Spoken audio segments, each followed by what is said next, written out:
લોકસભાની ચૂંટણીના મતદાનને હવે ગણતરીની કલાકો જ બાકી છે। લોકોમાં મતદાન કરવા માટે ભારે ઉત્સાહ જોવા મળી રહ્યો છે। અમુક લોકોએ મતદાનના દિવસે ધંધા રોજગાર બંધ રાખવાનો પણ નિર્ધાર કર્યો છે। લોકસભાની ચૂંટણી દર 5 વર્ષે આવતી હોય છે। 1947માં ભારત દેશ આઝાદ થયો હતો। ત્યારબાદ 1951-52માં પ્રથમ લોકસભા ચૂંટણી યોજવામાં આવી હતી। ભારત દેશની આ 18મી લોકસભાની ચૂંટણી છે, જેના ભાગરૂપે જીટીપીએલ જામનગર ન્યૂઝના મેનેજિંગ એડિટર જયેશભાઈ રૂપારેલિયાએ જૂની પેઢીના પૂર્વ નવાનગર બેંકના ચેરમેન આર.કે. શાહની મુલાકાત લીધી હતી। આ મુલાકાત દરમિયાન જાણવા મળ્યું કે આર.કે. શાહની ઉંમર 83 વર્ષની છે। તેઓને 2 દીકરા અને 1 દીકરી છે। તેઓએ ઓલ્ડ એસએસસી બોર્ડ પાસ કર્યું છે। તેઓનો જન્મ જામનગરની નજીક ચાપા બેરાજા ગામે થયો હતો। આર.કે. શાહનું પૂરું નામ રમણીકભાઈ કેશવજી શાહ છે।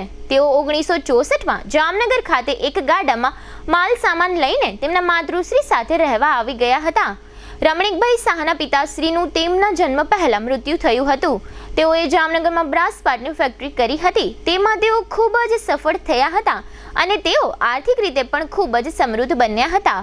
તેઓ 1975માં કોંગ્રેસમાં જોડાયા હતા, જેને કારણે આર.કે. શાહનો ગુજરાતના કોંગ્રેસી મુખ્યમંત્રીઓ સાથે નજીકનો નાતો રહ્યો હતો। આર.કે. શાહે 2000ની સાલમાં કોંગ્રેસમાંથી રાજીનામું આપ્યું હતું, કારણ કે સોનિયા ગાંધી કોંગ્રેસના રાષ્ટ્રીય પ્રમુખ બનતા તેઓને ગમ્યું ન હતું। ત્યારબાદ 2000ની સાલમાં આર.કે. શાહ ભાજપમાં જોડાયા હતા અને ભાજપના દિગ્ગજ નેતા વિજય રૂપાણીએ આર.કે. શાહને ભાજપની ખેસ પહેરાવી આવકાર્યા હતા। આમ છેલ્લા 24 વર્ષથી આર.કે. શાહ ભાજપ સાથે નજીકથી જોડાયેલા છે। આર.કે. શાહ નવાનગર બેંકના સ્થાપક છે। તેઓએ સતત 45 વર્ષ સુધી નવાનગર બેંકના ચેરમેન તરીકે સેવા આપી છે। તેમજ તેઓ હરિયા કોલેજ અને હરિયા સ્કૂલમાં પણ તેઓના નેજા હેઠળ બની છે। હાલમાં હરિયા કોલેજમાં કુલ 8 કોલેજો કાર્યરત છે, જેમાં 5000થી વધુ વિદ્યાર્થીઓ અભ્યાસ કરી રહ્યા છે। જીટીપીએલ જામનગર ન્યૂઝની મુલાકાત દરમિયાન આર.કે. શાહે છેલ્લા 60 વર્ષના જાહેર જીવનના ઇતિહાસને વાગોળ્યો હતો। આર.કે. શાહ નીડરની સાથે સ્પષ્ટ વક્તા તરીકે જાણીતા છે। ખોટી વાતને તેઓ ક્યારેય સ્વીકારતા નથી। આર.કે. શાહે જીટીપીએલ જામનગર ન્યૂઝની મુલાકાત દરમિયાન વર્તમાન સમય દરમિયાન ચાલી રહેલ લોકસભાની ચૂંટણીને અનુલક્ષીને પોતાના વિચારો વ્યક્ત કર્યા હતા, જેના મુખ્ય અંશો અત્રે પ્રસ્તુત છે। જીટીપીએલ જામનગર ન્યૂઝમાં તમામ દર્શકોનું સ્વાગત છે। આજે અમે લોકો આર.કે. શાહ સાહેબને મળવા આવ્યા છે, ખાસ કરીને રમણીકભાઈ કેશવજીભાઈ શાહ, કે જે એમનું જામનગર લેવલે બહુ મોટું નામ છે। ખાસ કરીને નવાનગર બેંકની વાત કરીએ તો એ પોતે સ્થાપક છે અને 45 વર્ષ સુધી કન્ટિન્યુ ચેરમેન તરીકેની સેવા આપી છે। અને જાહેર જીવનની વાત કરીએ તો 1975થી લઈ ને 2000 સુધી એમણે કોંગ્રેસની અંદર વર્કઆઉટ કર્યું છે। અને કોંગ્રેસમાં આવ્યા પછી 2000ની સાલમાં થોડીક વાત એ બની કે સોનિયા ગાંધીજીને જ્યારે રાષ્ટ્રીય પ્રમુખ જાહેર કરવામાં આવ્યા ત્યારે એમનો વિરોધ હતો। એમને આ વાત મગજમાં નહોતી બેઠી, એટલા માટે થઈ અને ભારતીય જનતા પાર્ટીમાં જોડાઈ ગયા હતા અને વિજય રૂપાણી સાહેબે એમને ભારતીય જનતા પાર્ટીમાં આવકાર આપ્યો અને ખેસ પહેરાવ્યો હતો। તો આપણી સાથે આર.કે. શાહ સાહેબ જોડાયેલા છે, કારણ કે એમણે આ લોકસભાની ચૂંટણી જે ચાલી રહી છે તો એમણે ભૂતકાળ બહુ જોયો છે, કઈ રીતે મતદાન થતું, કઈ રીતે પ્રચાર પ્રસાર થતું, કારણ કે એમણે 10 ચૂંટણી જોઈ છે કન્ટિન્યુ। તો આપણે એમને પૂછ્યું કે સાહેબ, જે પ્રમાણે અત્યારે લોકસભાની ચૂંટણી ચાલી રહી છે અને એનું જે પ્રચાર પ્રસાર ચાલે છે, પહેલાં કરતાં અત્યારનામાં શું ફેરફાર લાગે છે દાદા? પહેલાં જનસંઘ હતો જ્યારે એક જ સીટ લોકસભાની હતી, એ આજે 400 સીટની ગણતરી રાખીને બેઠા છે। કોંગ્રેસ પાસે 400 હતી, એ હવે 40 આવે તો એ વધારે સારું કહેવાય। ખાસ કરીને એ સમયની અંદર પ્રચાર પ્રસારની વાત કરીએ, લોકો ઉમેદવારની વાત કરીએ, એમાં શું ડિફરન્સ શું લાગે છે? કારણ કે ટેકનોલોજી આવી ગઈ છે। ઉમેદવાર તો અત્યારે ભાજપના બીજેપીના બધા જોરદાર છે।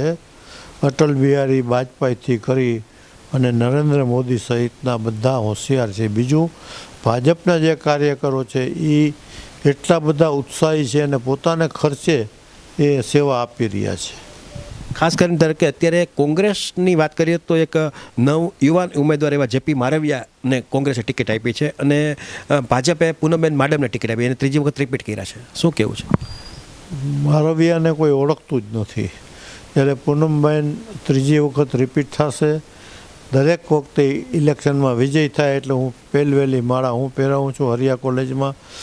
હેમંત એના ફાધર મારા જૂના મિત્ર હતા, એ મારાથી પાછળ ભણતા હતા અને હેમંતભાઈને પ્રેસિડેન્ટ મ્યુનિસિપાલિટી બનાવવાનો મેં અગત્યનો ફાળો ભગાવ્યો। પૂરી બહુમતી નહોતી ન મળવાને કારણે પણ બધા જે પ્રાદેશિક પક્ષો એને સાથે રાખીને કામ કરવું પડતું ત્યારે એમાં વડાપ્રધાનની વાત આવતી હતી. અત્યારે તો વડાપ્રધાન નક્કી જ છે. જૂના જમાનામાં જવાહરલાલ નહેરુ વિશ્વ વિખ્યાત હતા, એવી જ રીતે નરેન્દ્ર મોદી આટલા વર્ષ પછી ભારતના વડાપ્રધાન વિશ્વમાં પ્રસિદ્ધ છે. ખાસ કરીને ધારો કે તમારી વાત કરીએ તો તમારે ત્યાં લગભગ ગુજરાતના મુખ્યમંત્રીઓ છબીલદાસ મહેતા હોય, ચિમનભાઈ પટેલ હોય સહિતના લોકો તમારે ત્યાં માધવસિંહ સોલંકી હોય, આ બધા જીતેન્દ્ર દેસાઈથી આ બધી વાત બનતી હતી ને તમે એ બધા લોકો નજીકથી એનું વર્કઆઉટ કરતા પણ જોયા છે. અત્યારના જે વાત આવે છે ભૂપેન્દ્રભાઈ પટેલ, એમાં શું ડિફરન્સ શું લાગે છે? ભૂપેન્દ્ર પટેલ બહુ હોશિયાર અને સામાન્ય એટલે એને જરાય અભિમાન નથી એવો માણસ છે. વિજય રૂપાણી પણ એવા એટલા જ અભિમાન વગરના હતા.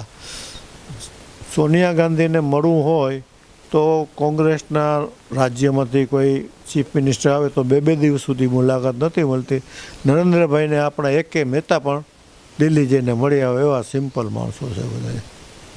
ખાસ કરીને અત્યારના ભૂપેન્દ્રભાઈ પટેલ છે એ આમ સામાન્ય રીતે જનરલ નોલેજ અને સામાજિક લેવલે પણ વધારે પડતા હોશિયાર હોવાને કારણે પણ એની જે વહીવટી છે કુશળતા વધારે જોવા મળે છે. વહીવટી કુશળતા એની ઘણી સારી છે. પૂનમબેન, ધારો કે આમ તો સામાન્ય રીતે હાલાની દીકરી તરીકે એમણે વાત કરી છે અને તમારા માટે પણ દીકરી જ કહેવાય. શું લાગે છે એ દીકરીમાં એનું જે પ્રમાણે 2 વખત તો એને ટર્મ કરી છે, શું લાગે છે ભવિષ્ય શું લાગે છે? સુધીમાં જેટલા MP આવ્યા એના કરતાં બધાય કરતાં એ એક્ટિવ છે, બધા એને સાંભળે છે, બધા એનું કામ કરે છે અને મને આશા છે કે આ વખતે એને સેન્ટ્રલમાં મિનિસ્ટ્રી પદ મળશે. મેં એને આશીર્વાદ આપ્યા છે. એવા વાત આવી 2014માં બેન છે એ 1.5 લાખની આસપાસથી લીડથી જીતા હતા. 2019માં વાત કરીએ તો 2.5 લાખથી જીતા હતા અને હવે વાત આવી 2024ની. તમારો અનુભવ શું કહે છે? 5 લાખથી ઉપર લીડ મળશે એને.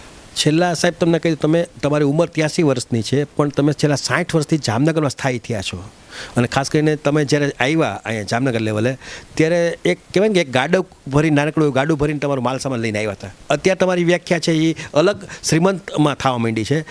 શું લાગે જમીન સાથે તમારે સારી લડાઈ નીકળી જામનગરની? જમીન સાથે સારી રહી. જમીન સાથે તમારી મહેનત પણ જે તે સમય હશે? હા, મહેનત તો ખૂબ હતી ને ભાઈ સાહેબ. 30 રૂપિયાથી નોકરી મુંબઈમાં શરૂઆત કરી હતી માસિક. એ પછી વર્ષો સુધી બોક્સાઇટની માઇન્સમાં નોકરી કરી ને પછી ભાગીદારીમાં ફેક્ટરી કરી. આજે 1964થી ફેક્ટરી બ્રાસપાટની લાઇનમાં છું. ખાસ કરીને 60 વર્ષથી તમે ધારો કે તમે જોયું છે 60 વર્ષ પહેલાં તમે જામનગરમાં આવ્યા હશો અને અત્યારે 2024નું જામનગર કેવું લાગે છે? ત્યારે તો સાવ નાનકડો હતું. હું મારા બંગલા ક્લબ રોડ પર બેસું તો 10 સાયકલ 1 મોટરસાઇકલ નીકળતી, 10 મોટરસાઇકલ 1 ગાડી નીકળતી. એને બદલે હવે 100 મોટર જાય તો 1 સાયકલ નથી નીકળતી. એટલી બધું પરિવર્તન આવી ગયું છે. અત્યારે ધારો કે જામનગરમાં તમે ધારો કે મોટા મોટા શહેરોમાં આપણે જતા આવતા હોય, વિદેશમાં જતા આવતા હોય તો એમાં શું જામનગર શું ઘટે છે કે આવતી સરકારે જે કંઈ અત્યારે ભાજપની સરકાર આવે ભવિષ્યમાં ત્યારે એને આ બધું કરવું પડે? જામનગરમાં પહેલાં લેન્ડ સેલિંગના હિસાબે બહુ ફસાઈ ગયું હતું પણ લેન્ડ સેલિંગ નીકળી ગયા પછી એનો પ્રચાર ચારે બાજુ એનો વેસ્ટમાં અને સાઉથમાં બહુ આગળ વધી ગયું છે. અને વસ્તી જે હું આવ્યો ત્યારે 60,000 કે 1 લાખની હતી આશરે, એ આજે 8-9 લાખની વસ્તી થઈ ગઈ. હું નાનો હતો ત્યારે જામ સાહેબના લગ્ન શત્રુસન લગ્નમાં આખું જામનગર જમાડ્યું ત્યારે 60,000ની જ વસ્તી હતી. અને ખાસ કરીને ધારો કે રાજકોટની વાત કરીએ તો રાજકોટના ડિફરન્સમાં જામનગર થોડુંક પછાત એવું નથી લાગતું? ઘણો પછાત રાજકોટની સામે. કારણ કે રાજકોટના BJPના વજુભાઈ વાળા એ ઘણું રાજકોટને ડેવલપ કર્યું અને બીજું પ્રદેશની વસ્તી બધી રાજકોટમાં જ વસે છે એને કારણે રાજકોટનું વધારે ડેવલપ થયું. જૂના જમાનામાં તમને યાદ હોય તો એ સૌરાષ્ટ્રની રાજધાની હતી, એ નહીં ખબર હોય તમને. ઢેબરભાઈ એના ચીફ મિનિસ્ટર હતા અને રેસકોર્સ ઉપર મિનિસ્ટરોના બધા બંગલા હતા. એ 1960માં મહાગુજરાત થયું અને મહારાષ્ટ્રમાંથી ગુજરાત જુદું પડ્યું અને કચ્છ, સૌરાષ્ટ્ર અને ગુજરાત એક થઈ ગયું. જામનગર લેવલે શું કરવું જોઈએ કે જેથી કરીને રાજકોટની કમ્પેરિઝન થાય? ના, થોડાક મારી હિસાબે લીડરો નબળા થાય એટલે જે સરકાર પાસેથી જેટલી વસ્તુ મેળવવી નથી. દાખલા તરીકે પૂનમબેનનો હમણાં ઇતિહાસ આવ્યો કે એની ગ્રાન્ટમાંથી 5 કરોડ રૂપિયા વાપરી શક્યા નથી, ઓછા વાપરી શક્યા. એવી રીતે બધા MPઓએ પૈસા ઓછા વાપર્યા છે. આપણે વધારેમાં વધારે સરકાર પાસેથી ગ્રાન્ટ મેળવી અને જામનગરનો ડેવલપ કરવું જોઈએ. ધારો કે ટ્રાફિક સમસ્યાની વાત કરીએ તો એમાં પણ જે આપણે ઘણા પાછળ છે. એનું કારણ છે ગીચ. મેં તમને કીધું ને, લેન સીલિંગના હિસાબે ડેવલપ ન થયું અને બહુ ગીચ થઈ ગયું. આમાં તમને ખબર ને, સેન્ટ્રલ બેંક રોડ જામ સાહેબે જબરજસ્તી પોળો કર્યો. હવે અત્યારે કોઈ પણ રસ્તો પોળો કરવો હોય ને તો બહુ મુશ્કેલી છે. રાજકારણ એમાં બહુ નડે. ધારો કે સાંસદ પૂનમબેન માડમ ચૂંટાઈ જાય પછી તો તમે પેલું કયું કામ એને કહેશો કે વડીલ તરીકે કે એને કરવું જ પડે? એને એક જ કહેશું કે ભાઈ જામનગરની અંદર રસ્તા પોળા કરો, ટ્રાફિક સમસ્યાને સિગ્નલો બરાબર કરો. અને મારે તો શું છે કે મારી જિંદગી મારે ગાયોના સેવામાં ને પર્યાવરણ અને વોટરશેડ અને માનવ સેવા એ 4માં કાઢવી છે. અને એમ કહીશ કે મને મદદ કરો, મારે ગાયોની હોસ્પિટલ બનાવી છે. મને એને કીધું છે કાકા ઇલેક્શન પછી, રિઝલ્ટ પછી આપણે આ બાબત કંઈ વિચારશું. ખાસ કરીને ધારો કે આ જે પ્રશ્ન છે અત્યારે, ધારો કે આપણે જામનગરમાં જ્યારે આપણે એન્ટ્રી થતા હોય ત્યારે વધારે પડતા ઢોર એટલે કે ગાયું પણ આપણને જોવા મળતી હોય. એ એક પ્રશ્ન પણ બધા આખા ગુજરાત માટે જટિલ બન્યો છે. ના, હમણાં છેલ્લે ગુજરાત સરકારે ગાય દીઠ 30 રૂપિયા સબસિડી આપી છે, ત્યાંથી થોડી ઓછી થઈ છે. પણ તમને એ ખ્યાલ નહીં કે વિક્ટોરિયા બ્રિજ ઉપરથી ટ્રેન અને ટ્રાફિક બે એક જ પુલ ઉપરથી આવતો, એ નહીં ખબર હોય. અને બેડી જે લાઈન જાતી એ જીજી હોસ્પિટલ બાજુમાંથી છુક ગાડી જામનગરથી બેડી, એટલે જામનગર જંકશન ખાલી બેડીના હિસાબે ગયો હતો. અત્યારે જામનગર જંકશન નથી. પછી અમારા ત્રણ ઇન્ડસ્ટ્રીયલિસ્ટ એમાં કપાઈ ગયા. હિરજી મિસ્ત્રી છે, જે ખાસ કરીને હિરજી મિસ્ત્રી રોડ કહેવાય. ત્યાર પછી અમે બધાએ પાટા ઉખેડ કાર્યક્રમ કરીને એ લાઈન બંધ કરાવી અને આખી લાઈન છે ને બારોબારથી કાઢી અને જે 7 રસ્તાથી ને 3-4 ફાટક આવતા હતા એ બધાય બંધ થઈ ગયા. અને બ્રોડગેજ પહેલાં મીટર ગેજ હતી. ધારો કે મતદાન માટે લોકો આગળ આવ્યા છે, મતદાનની ટકાવારી વધી છે છેલ્લા વર્ષોમાં, તો વધુ મતદાન થાય માટે આમ મતદારોને આપ શું અપીલ કરશો? હું એમ કહીશ કે ભારત જામનગરને તમારે ડેવલપ કરવું હોય તો વધારેમાં વધારે તમે મત આપો, જેથી તમારો મત એક કિંમતી મત જામનગરના ડેવલપમેન્ટમાં સહકાર આપે. તમે જોયું કે આ આર.કે. શાહ સાહેબ હતા. આમ સામાન્ય રીતે વાત કરીએ તો જાહેર જીવનમાં અને ખાસ કરીને નીડર જે બોલે એ સ્પષ્ટ વક્તા તરીકે બોલે છે, એમાં કોઈ જાતની પાછીપાની કરતા નથી. એની ઉંમર અત્યારે 83 વર્ષની છે અને લગભગ 1964માં એનું જન્મસ્થળ જે છે એ ચાપા બેરાજા છે. 1964માં એમણે અહીંયા જામનગર ખાતે આમ સ્થિર થયા અને પછી ધીમે ધીમે એ મકાન બદલાવીને જામનગર ખાતે આવ્યા હતા. અને ખાસ કરીને જે તે સમયે આવ્યા ત્યારે માત્ર એક બળદગાડાની અંદર નાનકડો એક સામાન લઈને આવ્યા હતા. અત્યારે એ જામનગરની અંદર સૌરાષ્ટ્રમાં એના જૈન સમાજમાં, ઓસવાળ સમાજમાં એ અબજોપતિ તરીકે એ વિખ્યાત બન્યા છે. અને ખાસ કરીને એની મહેનત અને એની જે કોઠાસૂઝ અને આ જે પ્રમાણે નવાનગર બેંકની સ્થાપના કરી એમાં પણ એ સફળ થયા. અને છેઠ સુધી અત્યાર સુધી પણ અત્યારે 83 વર્ષની ઉંમર છે, છતાં પણ જાહેર જીવનમાં એટલા બધા એક્ટિવ છે. અને લોકોને કઈ રીતે મદદ કરવી એનું મિત્ર મંડળ પણ બહુ મોટું છે. લોકોને એના પોતાના ફાર્મ હાઉસે પણ બોલાવે છે, નાનો મોટો પ્રસંગ કરે, નાનો મોટો જમાડે ને લગભગ લોકોને યાદ પણ રાખે છે અને સંબંધ રાખવામાં માને છે.